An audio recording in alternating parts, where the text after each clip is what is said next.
Ya,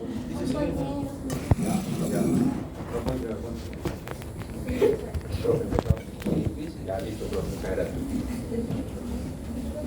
Buenas noches, profesor. Buenas noches, compañeros. Mi grupo y yo hablaremos de Histoplasma calculatum, que es el microorganismo a desarrollar esta semana, en donde vamos a desarrollar primero hablando de las características de histoplasma, luego seguiremos hablando de los factores de virulencia, continuando con la patogenia, la epidemiología y finalmente con el diagnóstico.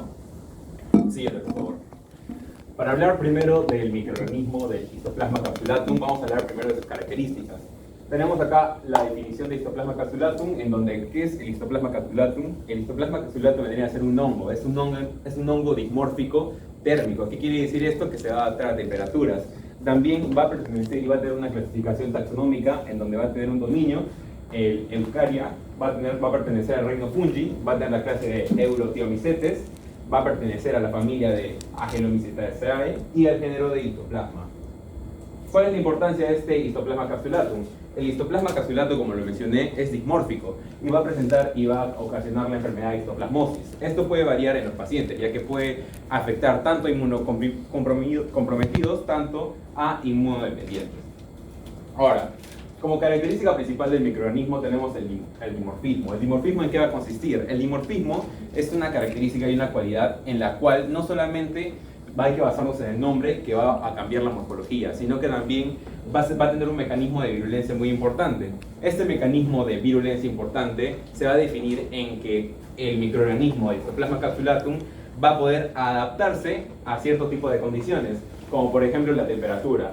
En este caso, la morfología del Histoplasma capsulatum va a variar de acuerdo a la temperatura en la que va a ser expuesto. Por ejemplo, a los 25 y a 30 centígrados va a tener la forma micelial, en donde va a estar en moho. ¿En qué va a consistir esto? Va a formar conillas. Estas conillas se van a dividir en dos, microconillas y macroconillas. Las microconillas van a ser la forma infectante, mientras que las macroconillas van a ser las formas diagnósticas, que vamos a ir desglosando poco a poco más adelante.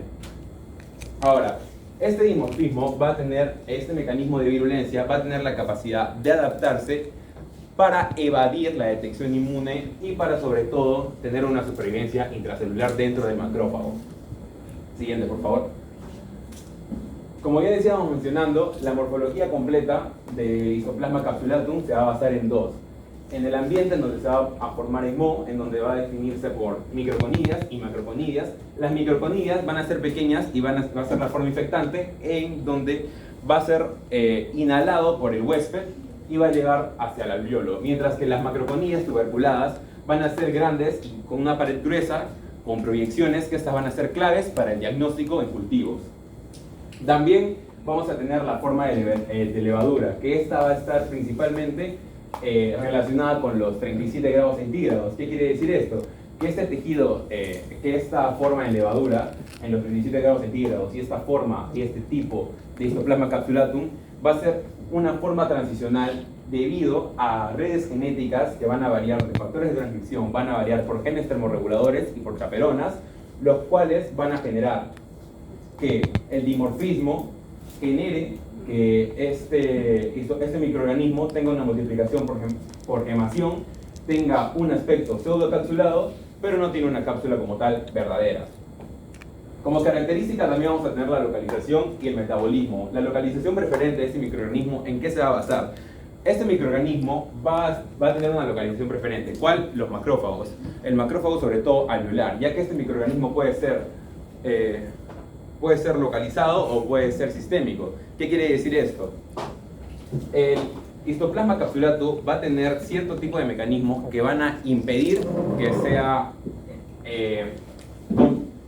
directamente eliminado por el macrófago. Va a ser consumido, sí va a ser fagocitado, pero no va a ser eliminado por el macrófago. ¿Y esto qué va a generar? Que el macrófago pueda llevar a este Histoplasma capsulatum a la linfa y a la sangre, lo que va a progresar a su diseminación. El metabolismo va a tener un metabolismo aerobio estricto que va a requerir principalmente alto contenido en nitrógeno, donde vemos característicamente alto contenido de nitrógeno, principalmente en el bueno de aves y murciélagos. Esto que va a favorecer a la formación de microconillas. Y la temperatura y humedad estables para favorecer el crecimiento natural. Síguelo, por favor. Como ya les mencioné, vamos a hablar consiguiendo las características, los factores de virulencia. ¿Qué factores de virulencia vamos a tener? El dimorfismo térmico. El dimorfismo térmico, como ya la estuvimos mencionando, va a tener dos fases.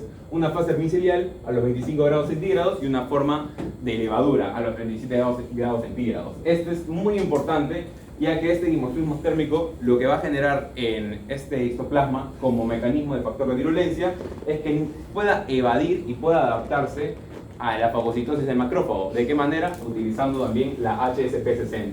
La HSP60 se va a unir al receptor CD11 o CD18 que va a estar en el macrófago, lo que va a generar que el macrófago, al reconocer y al fagocitar a este microorganismo, no pueda activar sus mecanismos antimicrobicidas y sus mecanismos microbianos.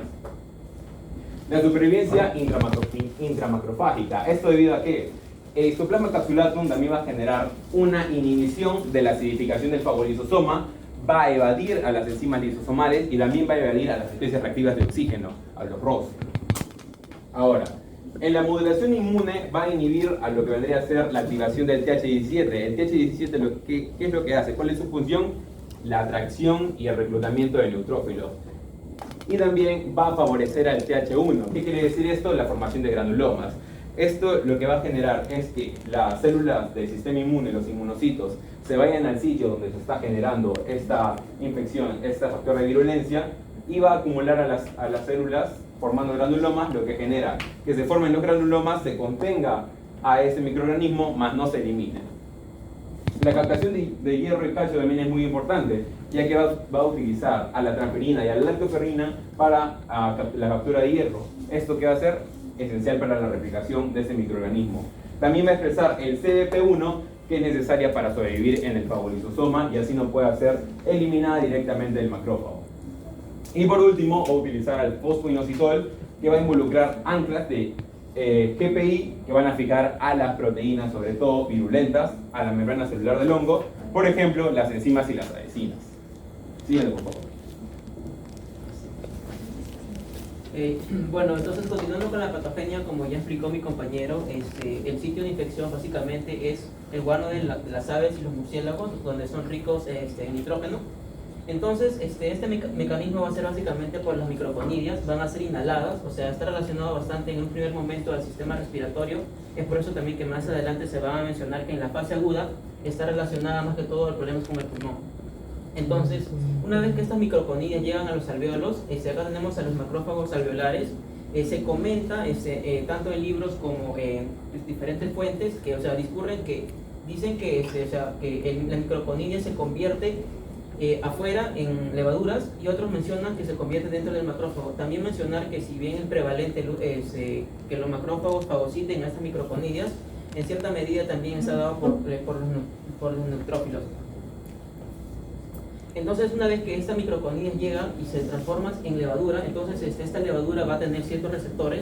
Por ejemplo, la adectina. La adectina va a ser un receptor de los beta-glucanos que van a detectar a esta levadura. También, como va a ser captado por los receptores tipo TOL, porque va a expresar PAMs, receptores tipo TOL2 y la CR3 también. Entonces, una vez que se da que es captado este histoplasma, se va a formar un fagolisosoma. Entonces, lo correcto es que este macrófago en el fagolisosoma, digamos que destruye a este hongo, en este caso, que es en forma de levadura. Pero lo que va a pasar es que esto va a modular, por ejemplo, el pH del fagolisosoma, haciéndolo aumentar de 6 a 6.5 y evitando que funcionen correctamente las enzimas. Por otro lado, también este histoplasma, como ya se mencionó, digamos que va a inhibir la captación de hierro y de calcio. En el hierro es básicamente por una quelación del hierro férrico, y el calcio es similar también. Entonces, lo que va a pasar es que este microorganismo va a sobrevivir dentro de los macrófagos. Es por eso que también se menciona que estos macrófagos funcionan como el caballo de Troya de estos microorganismos, porque una vez que esta levadura decide diseminarse, salen de ese macrófago destruyéndolo. Si bien las interleucinas pueden producir en un cierto momento que se formen granulomas, para evitar esto, lo que va a pasar acá es que el inflamosoma también va a recurrir acá, pero cuando pasa esto, esta levadura sale y se produce justamente una de las histoplasmosis, que es la histoplasmosis diseminada, que es más común en pacientes inmunosuprimidos. Entonces, para sintetizar todo, acá lo que está, digamos que está más comprometido es tanto la inmunidad innata y adaptativa.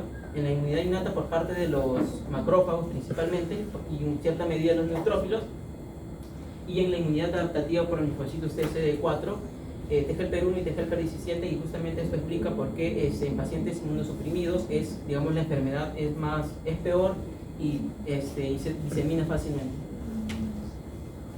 Bien, ahora hablando de la epidemiología mundial, como bien sabemos, el Histoplasma capsulatum es un hongo con alta distribución mundial, y entonces mediante un estudio realizado se hizo un mapeo mundial donde se señala mediante un mapa las partes, las regiones más endémicas o probablemente hiperendémicas a nivel mundial. Se señala que a nivel de Estados Unidos se simula que por año hay 500.000 personas infectadas. Asimismo, hay zonas altamente, se señala que hay zonas áridas de Estados Unidos, como que se puede mencionar, se colorea con más intensidad a los valles de Ohio y Mississippi, que venían a hacer que mediante estudios de pruebas cutáneas se analizó, se identificó que hasta ya un 90% de personas, de adultos expuestos al hongo. También se puede, más abajo, llegando allá a la parte de México, se menciona que también hay áreas hiperendémicas, como Tabasco, Chiapas, pero lo relevante en México es que se menciona que hasta un 76-77% de trabajadores rurales hay una prevalencia en esos trabajos rurales. Entonces, se considera que un factor importante en la epidemiología es que las zonas rurales o agrícolas son las que van a presentar más prevalencia, según el estudio mencionado. También se menciona que en Guatemala, en general en Centroamérica, va a haber una reactividad de hasta 37%, en zonas como Costa Rica o Nicaragua, como se puede observar acá en el mapa, y pues se menciona que la región con mayor endemicidad vendría a ser Guatemala, llegando hasta un 7% de prevalencia. Pasa, por favor. Bien, ahora pasando ya a Sudamérica, se menciona que Brasil, como se puede observar acá en el mapa, con mayor tinte, Brasil hay prevalencias de hasta el 80% de focos hiperendémicos. Se menciona que hay poblaciones indígenas que llegan hasta los 80% de prevalencia. Como dije anteriormente, estas zonas indígenas, rurales, agrícolas, son las que va a presentar mayor prevalencia a nivel global. Y también se hizo una introducción de un test antígeno en que se mostró un aumento de 53% en personas con VIH. Luego, otra zona endémica que se menciona en el estudio es Argentina, donde hay un alto índice de prevalencia que puede llegar hasta el 40% de la población nacional. Ahora, en la parte más de Europa, como se puede observar, no está muy coloreado, porque esto es más que nada se da a nivel de que los casos hallados son importados por viajes de zonas endémicas de regiones como Sudamérica o África. Y en el lado de África se menciona que hay una positividad en la isoplasmina hasta un 35% en el estudio. Pasa, por favor. A nivel nacional se hemos seleccionado dos casos, dos estudios en los cuales uno se habla de pacientes con no VIH y uno con VIH. Ambos estudios se realizaron en el hospital Cayetano Heredia. En las personas con no VIH se identificó 8 casos con pacientes con histoplasmosis diseminada, y de los cuales los 8 casos vienen de comerciantes o agricultores. Como mencioné antes, es un factor importante, de los cuales de esos 8, 6 son mujeres, 6 son varones y 2 son mujeres. También se menciona en el estudio que de estos, 7 de 8 nacieron o viajaron a la selva peruana, y la mortalidad de esto, 30 días, posterior a 30 días, fue de 25%. También se menciona que se tuvo un tiempo de promedio de 390 días, mayor a un año, Es decir, que demoró en el diagnóstico, y eso es algo relevante hablando nacionalmente, porque usualmente hay una limitante para el diagnóstico de la histoplasmosis, es esto, que dificulta su diagnóstico rápido, y por eso la mortalidad. Hablando de los pacientes con VIH, el lugar, como también dije, se decidió en el Hospital Cayetano Heredia. La población fue 43 pacientes, los cuales se diagnosticó con VIH y con histoplasmosis diseminada progresiva, en los cuales 86% habían nacido en la selva o habían viajado a la selva peruana, y todos fueron varones, y la edad media fue de 33 años. En este caso se habló que la tasa de mortalidad hospitalaria fue 16.3%. Entonces, lo que podemos sintetizar de todos los estudios realizados es que un factor importante epidemiológicamente es las zonas rurales o agrícolas, porque como se menciona antes, esta transmisión se da a través de murciélagos o de las aves. Sí, por favor. Con respecto al caso clínico, aquí tenemos una mujer de 42 años, originaria de El Salvador, que vivió anteriormente en Miami durante 18 años. En este caso se han hecho exámenes que da VIH positivo y un conteo de linfocitos CD4 positivos de 21 células por microlitro. Entra a consulta al hospital por una dermatosis progresiva, donde afecta principalmente a la narina derecha, al labio y a la mejilla del mismo lado, principalmente afectando a la narina derecha. Entonces, estas manifestaciones se dan 3 meses antes de haber ingresado al hospital, donde una vez que ingresó va a recibir tratamiento con antibióticos por vía oral, donde resulta que no hay respuesta. Por tanto, 3 meses después de haberse dado estos antibióticos, va a generar que las lesiones sigan aumentando y progresando, aparte que daña la narina derecha, también afectar a la región malar, y también con manifestaciones de fiebre, malestar y una pérdida de peso de 25 kilogramos. También se observa que presenta una región necrótica en la narina derecha que va progresando hacia el labio superior, donde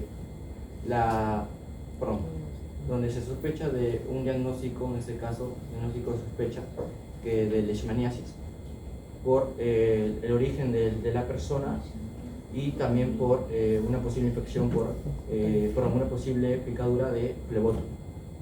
También se han hecho exámenes donde el laboratorio ha confirmado que tiene anemia y linfopenia.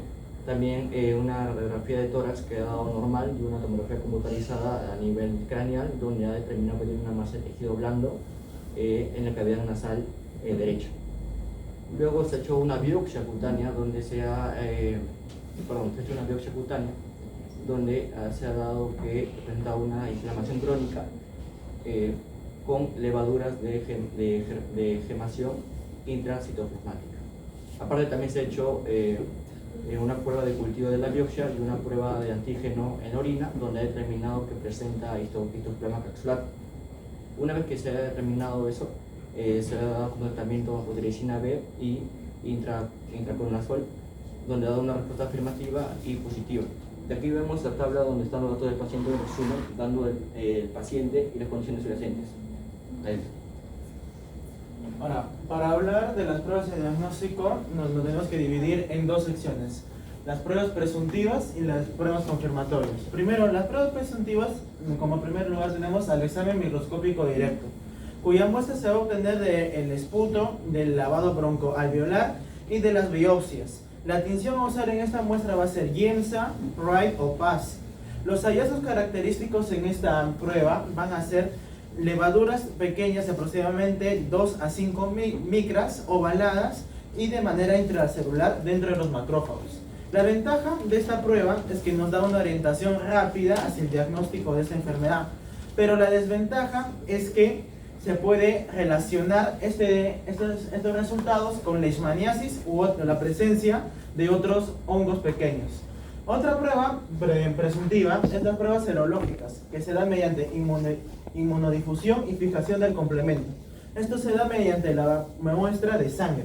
Los hallazgos primero en inmunodifusión son la aparición de las bandas H y M. Las bandas M aparecen de manera temprana, ya que detectan infecciones previas, y las bandas H aparecen de manera más tardía, ya que estas detectan infecciones activas. Y también la fijación del complemento va a reflejar, en este caso, títulos altos, lo cual refleja alta concentración de los componentes del sistema de complemento en la sangre, lo cual indica una infección activa y reciente. Y las limitaciones de este estudio, de esta prueba, es que puede ser negativa en inmunodeprimidos o personas que hayan tenido infecciones muy recientes. Finalmente, en las pruebas presuntivas tenemos la detección de antígenos, que se da mediante la obtención de muestra de suero, orina o líquido cefalorraquídeo. Se usa para este procedimiento el método de ELISA, que detecta las inmunoglobulinas G y M. La ventaja es que tiene alta sensibilidad en los casos de histoplasmosis diseminada, pero su limitación es que puede haber una reacción cruzada con la detección de otros hongos, como por ejemplo el Blastomyces dermatidis. Finalmente, voy a hablar acerca de los diagnósticos confirmatorios para esta enfermedad. El primero es el cultivo micológico, cuya muestra se va a obtener de la misma manera que el examen directo, o sea, de la biopsia, del examen broncoalveolar, del lavado broncoalveolar y también del esputo.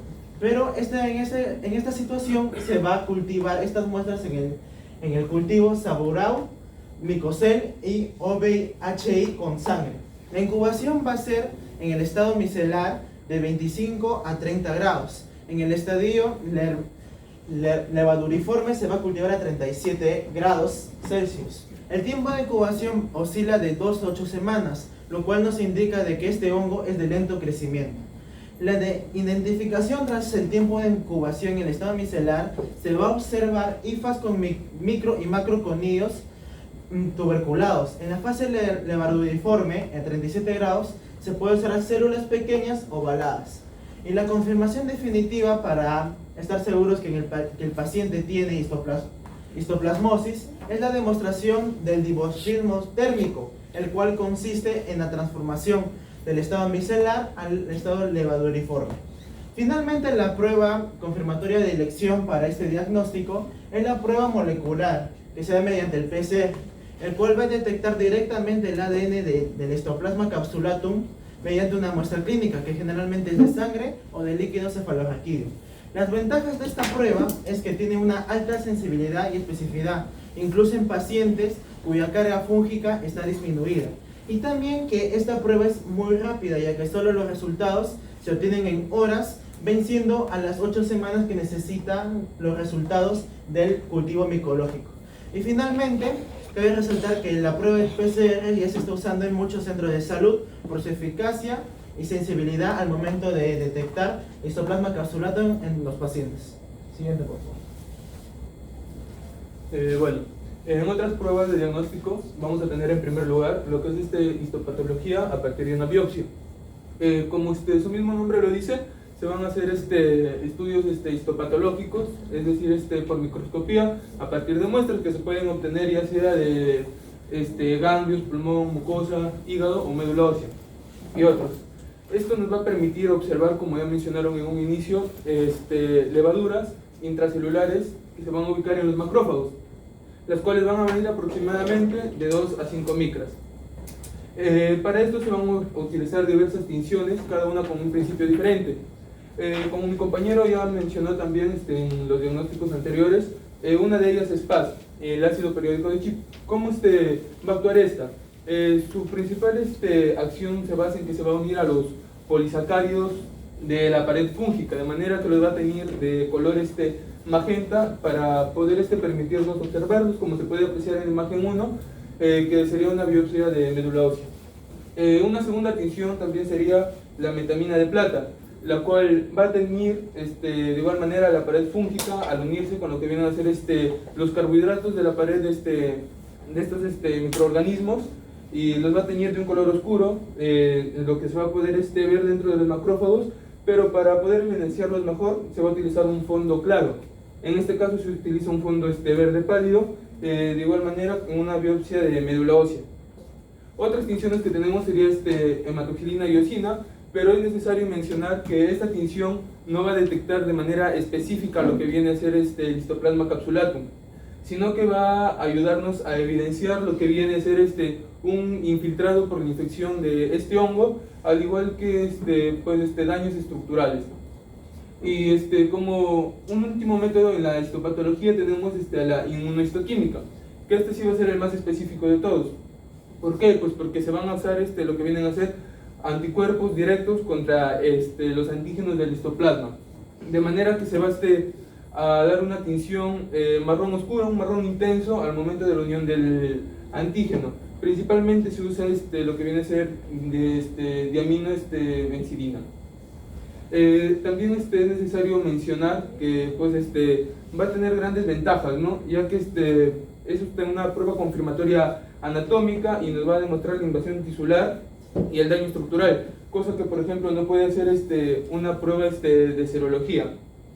Pero como cualquier otro estudio también va a presentar sus limitaciones, como cuáles, pues en este caso va a ser invasivo, va a requerir como todo estudio también un personal capacitado, pero puede presentar falsos negativos si es que se encuentra una carga fúngica baja en la biopsia obtenida como muestra.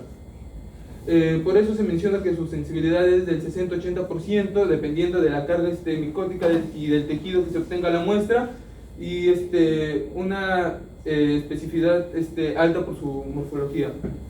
La otra. Ya, otra prueba de diagnóstico que tenemos sería la prueba de 1-A3 beta de glucano, o conocido también como el BDG test. Empezando por el nombre, 1-A3 significaría los monómeros de glucosa que va a presentar.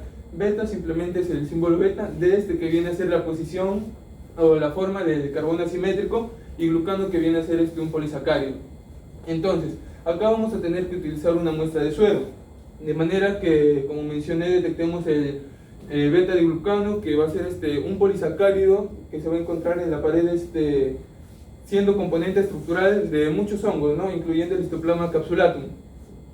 Entonces, esto va a tener un principio cromogénico a partir de la activación de una cascada enzimática que va a permitir una lisis del limulus, ¿no? ¿Qué va a hacer esto? El limulus viene a ser una especie de cangrejo, el cangrejo de herradura como se lo conoce, que va a presentar amebocitos que van a ser unas células que van a presentar una alta reacción por el polisacárido beta de glucano.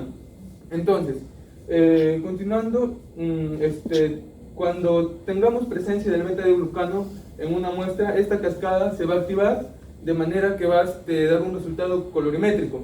Va a ser directamente proporcional con la cantidad, con la concentración, de beta de glucano. Es decir, a mayor concentración del polisacárido beta de glucano, el color va a ser más intenso, más oscuro, mientras que si hay una concentración menor del beta de glucano, el color va a ser un poco más pálido, ¿no? Bueno, teniendo aquí un ejemplo, tenemos el Fungitel, el test de Fungitel Stat, en donde en primer lugar vamos a tener lo que es el estándar y la muestra del paciente, que en este caso sería suero, lo cual vamos a adicionarlo a tubos de ensayo. Posteriormente, como segundo paso, vamos a tener la incubación, pero la incubación de lo que viene a ser el reactivo, que en este caso sería el reactivo de Fungitel.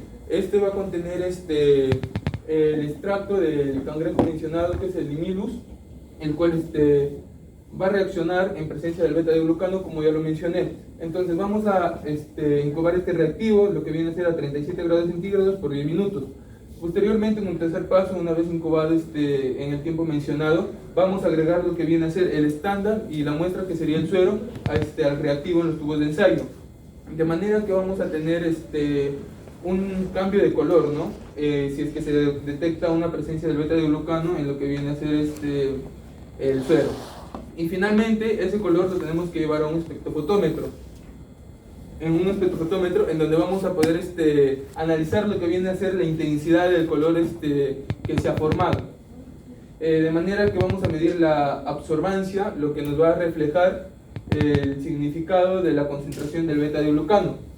Entonces, según el sistema Fungitel, un resultado mayor o igual a 80 picogramos por mililitro va a reflejar un resultado positivo a lo que viene a ser una infección micótica invasiva. Entonces va a tener una sensibilidad del 70%, del 70 al 90%, perdón, siendo general para micosis invasivas, como sería el Histoplasma capsulatum, pero una especificidad un poco más baja, ya que va a ser del 60 al 85% debido a falsos positivos, si es que va a haber una coexistencia de hemodiálisis o hay presencia de antibióticos, celulosa o contaminación de la muestra. Pues una ventaja significativa de esto va a ser el tiempo, ¿no? El tiempo del resultado, porque se va a dar de 2 a 6 horas aproximadamente, lo que nos va a poder orientar a un tratamiento rápido para pacientes que se encuentran en casos más graves, ¿no? Como inmunosuprimidos, por ejemplo. Siendo así más rápido que un cultivo, por ejemplo, que posteriormente con el cultivo ya se podría afianzar lo que viene a ser este resultado para tener un tratamiento más efectivo. Otra prueba sería pruebas de bioquímica micológica, que no van a ser tan usadas porque para esto se va a requerir un previo cultivo. Entonces vamos a detectar con este tipo de pruebas lo que viene a ser la actividad enzimática y de igual manera el catabolismo de sustratos por parte de ellas. Es necesario, bueno, ya mencioné que para esto se requiere un previo cultivo, ¿no? En primer lugar vamos a tener la prueba de la ureasa, en donde se va a degradar lo que viene a ser la urea, ¿no? Y se va a liberar lo que es el amoníaco. Este amoníaco va a alterar el pH alcalinizándolo, aumentando el pH, de manera que vamos a tener un indicador que viene a ser en este caso el fenol, el cual en presencia de un medio alcalino se va a tornar un color rosado, como se puede ver acá, dando positivo. Otra prueba sería la reacción de la catalasa, que en este caso va a degradar lo que viene a ser el peróxido de hidrógeno en agua y en oxígeno, dando como resultado positivo burbujas, como se pueden evidenciar acá. Este estudio de la catalasa es importante porque nos permite evidenciar la capacidad oxidativa que tiene el Histoplasma capsulatum. De igual manera, la resistencia al estrés oxidativo que va a presentar dentro del huésped. Una más sería la asimilación de carbohidratos, que se va a basar en el desarrollo y en el crecimiento de lo que viene a ser el hongo, en donde se le va a exponer a lo que viene a ser, por ejemplo, glucosa, sacarosa y maltosa.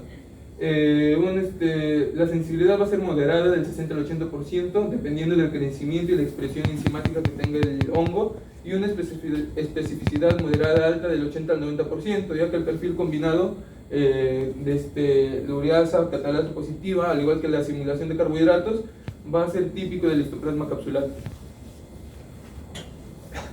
Y bueno, como otras pruebas de diagnóstico están los estudios de imagenología, pero bueno, en el caso clínico se menciona un caso más que todo cutáneo, pero sabemos que el Histoplasma capsulatum va a atacar a lo que viene a ser al tejido pulmonar, ¿no? Por eso es que hemos puesto esta prueba como ayuda en diagnóstico. ¿Qué vamos a detectar? Acá más que todo vamos a detectar lo que viene a ser alteraciones estructurales por las lesiones pulmonares, en este caso, que se puede ver en la radiografía torácica posterior anterior y en la tomografía computarizada, que en este caso sería axial.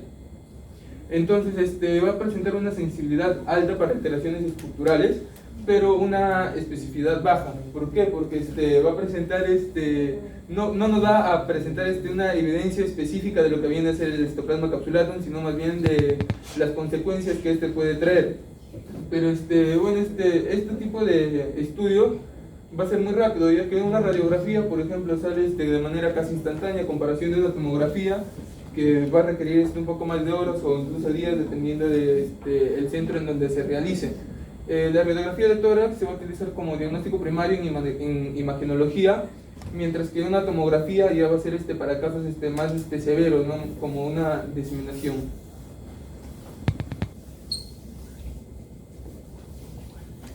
Bueno, con lo que acaba el diagnóstico diferencial, en primer lugar creo que deberíamos recordar lo que vimos en el caso clínico. Bueno, aquí básicamente se menciona una mujer que presenta una inmunodepresión y bueno, también se van a mencionar que va a tener lesiones a nivel cutáneo en lo que es a nivel nasal y también las otras regiones de la cara. Bueno, se da como diagnóstico la histoplasmosis y bueno, específicamente sería una histoplasmosis diseminada cutánea.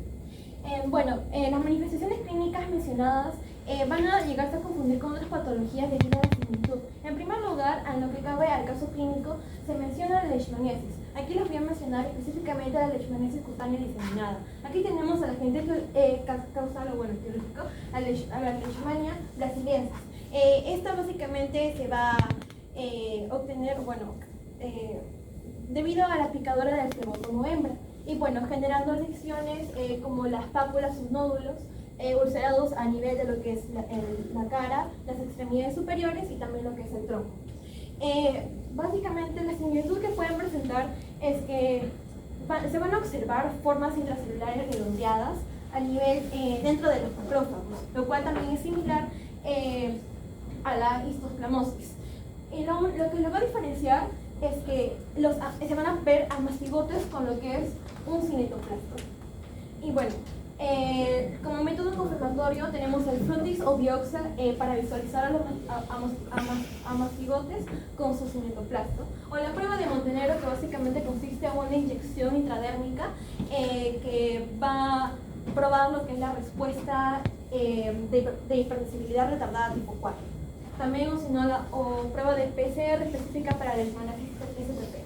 Luego tenemos otra patología que es la criptococosis diseminada, donde la agente causal básicamente va a ser el Cryptococcus neoformans.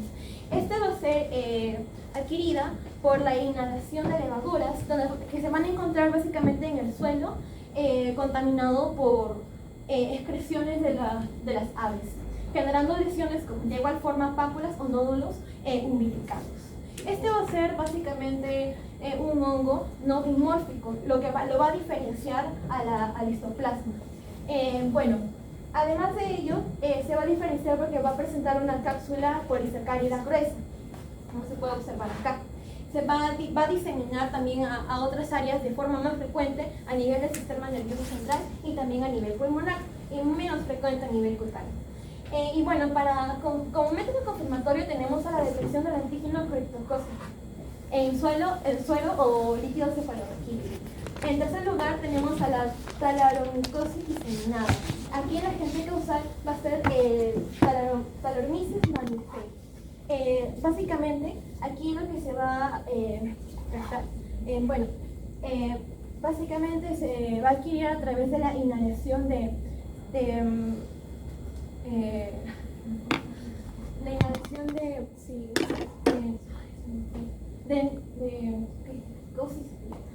causando donde se van a encontrar básicamente en el suelo contaminado por roedores a los cuales se va a denominar bambú rats, y van a generar lesiones en pápulas o nódulos umbilicados de igual forma.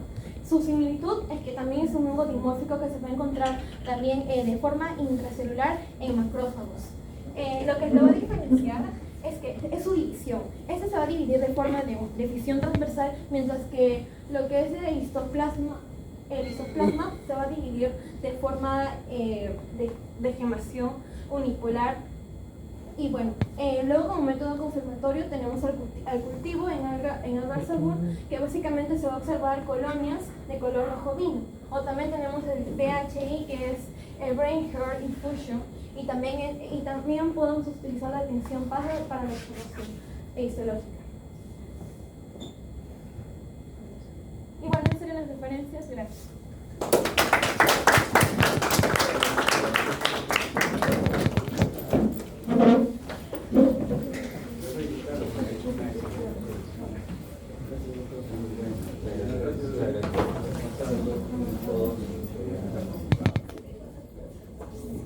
Quizás lo que te puede preguntar en el examen es, bueno, en la historia, pues, ¿dónde se encuentra realmente la bacteria?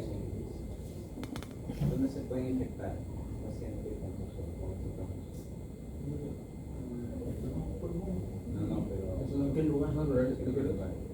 Zonas rurales, donde es frecuente, digamos, que pueden observar a Selecciones de aves, Sobre todo el guano. o en valles donde se en selva. Visita cuevas,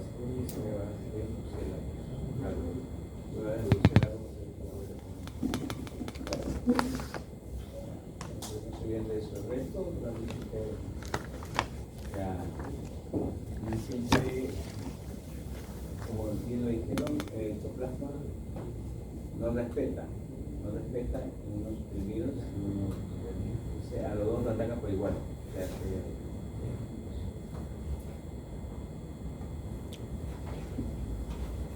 ya, ¿quién más? ¿Quién viene? ¿El otro grupo?